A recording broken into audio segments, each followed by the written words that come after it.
ਆ ਸਾਡਾ ਨਾਨਕਾ ਮੇਲ ਤੇ ਦਾਦਕਾ ਮੇਲ ਇਕੱਠਾ ਹੋ ਗਿਆ ਜੀ। ਇਹ ਮੋੜਵੀ ਮਕਾਨ ਦੀ ਚਾਹ ਤੇ ਬਿਸਕੁਟ ਦੀ ਰਸਮ ਚੱਲ ਰਹੀ ਹੈ। ਸਾਰਿਆਂ ਨੂੰ ਬਹੁਤ ਬਹੁਤ ਧੰਨਵਾਦ।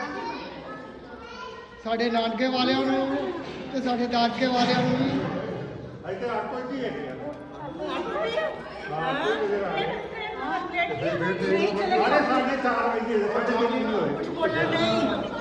ਹਾਂਜੀ ਆਏ ਪਹੁੰਚੇ ਨਹੀਂ ਹੋ। ਇਹ ਸਾਡੀ ਮਾਸੀ ਹੈਗੀ ਜੀ, ਇਹ ਸਾਡੇ ਮਾਸੜ ਜੀ ਹੈ, ਇਹ ਸਾਡੇ ਪੰਜਾਬ ਵਾਲੇ ਮਾਮਾ ਜੀ ਹੈ। ਮਾਮਾ ਜੀ ਮੋੜਵੀ ਮਕਾਨ ਦੀ ਰਸਮ ਚਲਾ ਰਿਹਾ ਮੈਂ। ਨਾਨਕੇ ਦਾਦਕੇ ਦੋਨੋਂ ਨੂੰ ਬਿਠਾਤਾ। ਆਟੋ 'ਚ ਪਹੁੰਚਣ ਵਾਲੇ ਆ। ਚਾਹ ਦੇ ਨਾਲ ਲੰਗਰ ਹਾਂ ਬਾਤ